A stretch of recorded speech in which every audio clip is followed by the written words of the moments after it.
الرحيم نحمده ونصلي على رسوله الكريم أما بعد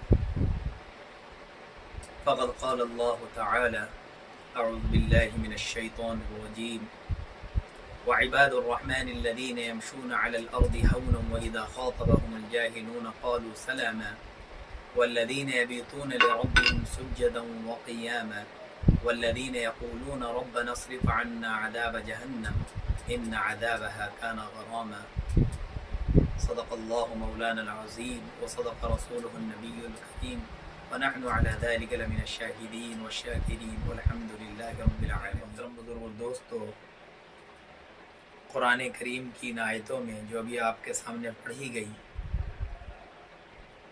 13 صفات اللہ رب العزت نے اپنے بندوں کی بیان فرمائی ہیں.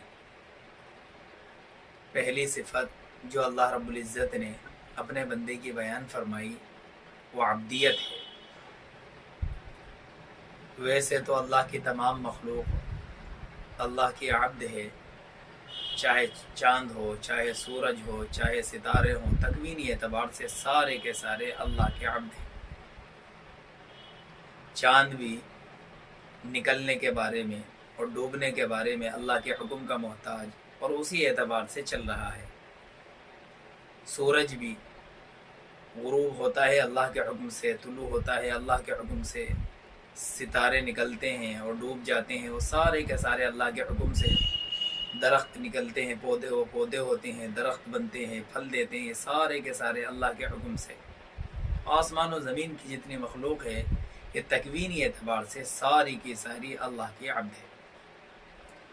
لیکن ایک انسان وہ جس کا ہر کام، جس کا چلنا پھرنا، اٹھنا بیٹھنا، کھانا پینا، ہر عمل اس کا اللہ کے حکم کے مطابق، اس کی ہر خواہشات اللہ کی مرضی کے مطابق ہو، وہ اصل عبد ہے.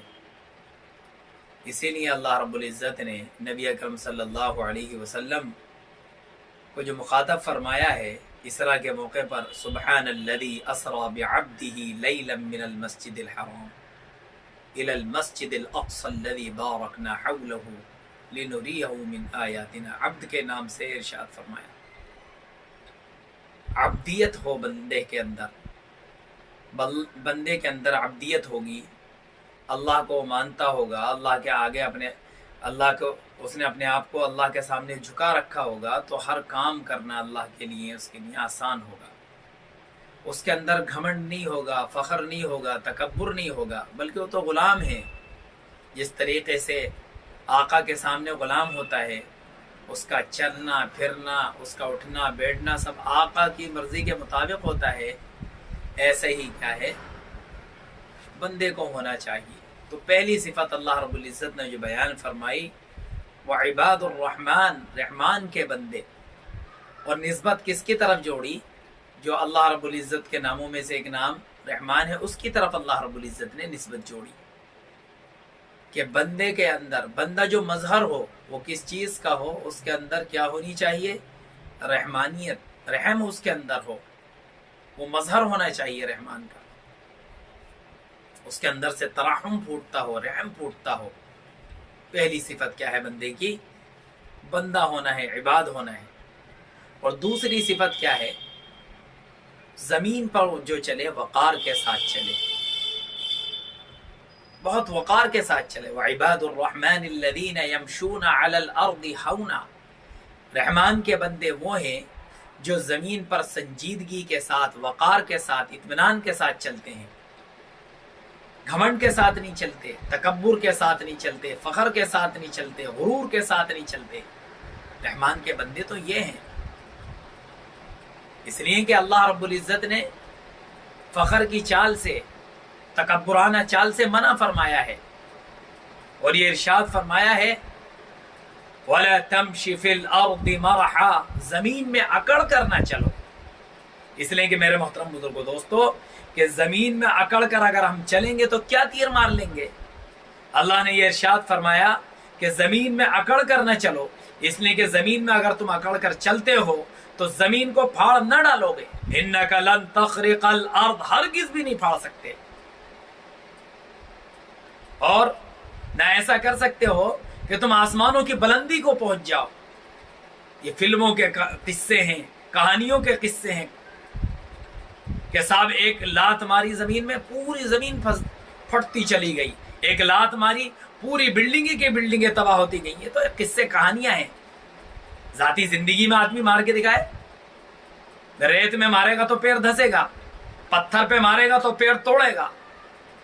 تو اس لیے گھمنڈ نہ ہو. کس چیز پہ گھمنڈ انسان کر رہا ہے میرے محترم بزرگوں دوستو؟ حالانکہ پیدا ہونے سے پہلے وہ شے مذکور بھی نہیں تھا، کوئی چیز ہی نہیں تھا. اللہ پاک نے ارشاد فرمایا هل اتى على الانسان حين من الدهر لم يكن شيئا مذكورا. کیا انسان پر وہ وقت، وہ زمانہ نہیں آیا ہے وہ شے مذکور بھی نہیں تھا اور مرنے کے بعد بھی نہیں رہے گا؟ کس چیز پر آدمی گھمنڈ کر رہا ہے؟ اس چال پر کر رہا ہے، اس چلنے پر کر رہا ہے. یہ پیر اس کے نہیں رہیں گے، اس کے یہ بازو نہیں رہیں گے، اس کی انگلیاں نہیں رہیں گی، اس کی آنکھیں نہیں رہے گی، اس کی یہ ناک نہیں رہے گی جس پر گھمنڈ کر رہا ہے. ایک ایک چیز الگ ہو جائے گی میرے محترم بزرگوں دوستو. کیا تھا انسان کہ ایک حقیر پانی سے اللہ پاک نے اسے پیدا کیا، من ماء مہین فرمایا، مٹی سے بنایا، نطفے سے بنایا اللہ پاک نے اسے. هو الذی خلقکم من تراب ثم من نطفة ثم من علقة ثم من مضغة مخلقة. اللہ پاک نے مٹی سے بنایا، پھر اس مٹی کو شکل کائے کی دی، نطفے کی شکل دی، پھر خون کی دی، پھر لوتھڑے کی، پھر مضغہ، علاقہ، پھر ایسے کرتے کرتے اللہ پاک نے اسے لباس پہنایا، ہڈیوں کو گوشت کا لباس پہنایا. یہ گھمنڈ کرتا ہے. کس چیز پر گھمنڈ کرتا ہے؟ کس چیز کے وجہ سے یہ زمین پر اکڑ اکڑ کر چل رہا ہے میرے محترم بزرگوں دوستو؟ پہلے کمزور بنایا گیا، کمزور پیدا کیا گیا، اس کے بعد طاقت دی گئی، اس کے بعد طاقت کے بعد کمزوری اور پھر بڑھاپا دیا گیا. اللہ الذی خلقکم من ضعف ثم جعل من بعد ضعف قوة ثم جعل من بعد قوة ضعفا وشیبا. یہ انسان کی حقیقت ہے. کیوں اکڑ کر چل رہا ہے میرے محترم بزرگوں دوستو؟ نہیں پھاڑ سکتا زمین کو، نہیں پہنچ سکتا آسمانوں کی بلندی پر، پہاڑوں کی بلندی پر ہرگز بھی نہیں پہنچ سکتا. وہ کہاں پہنچے گا؟ وہ آدمی چاہے ایسے اڑ کر کے پہنچ جائے؟ ہاں میرے محترم بزرگوں دوستو، نہیں پہنچ سکتا. اس لیے حضرت لقمان علیہ السلام نے اپنے بیٹے کو یہ وصیت کی، وَلَا تُصَعِّرْ خَدَّكَ لِلنَّاسِ، کہ لوگوں کے سامنے اپنا منہ مت کھلاؤ. وَلَا تَمْشِ فِي الْأَرْضِ مَرَحًا، اور زمین میں اکڑ کر نہ چلو. اس لیے اللہ پاک پسند نہیں کرتے ہیں کسی بھی گھمنڈی کو، کسی بھی فخر کرنے والے کو.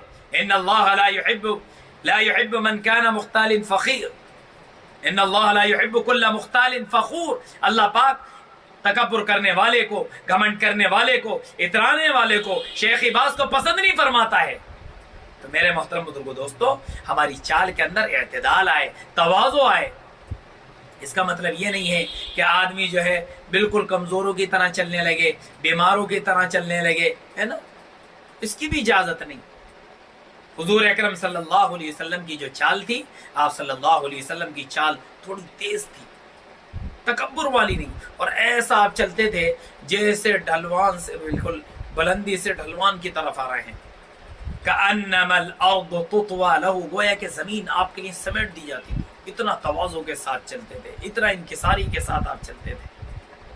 اس کا مطلب نہیں ہے کہ آدمی آہستہ آہستہ چلے، بیماروں کی طرح چلے.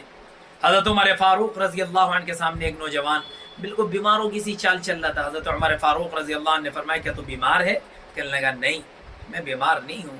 صحیح. آپ نے فرمایا سیدھا چل، طاقت کے ساتھ چل، اور درہ اٹھایا، وہ سیدھا ہو گیا.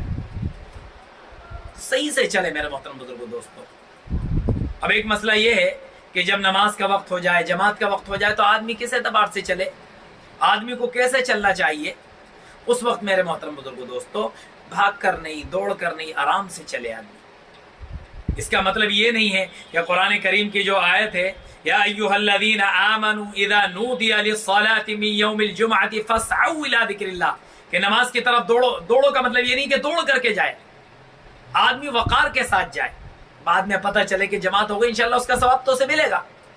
پہلے سے تیاری کر رہا تھا، پتہ چلا کہ آدمی دوڑ کر کے جا رہا ہے، کبھی ٹانگ ٹوٹ گئی، کبھی ہاتھ ٹوٹا، کبھی کچھ اور نقصان ہوا. تواضع کے ساتھ جائے، ہے نا، پورے ایک وقار کے ساتھ جائے.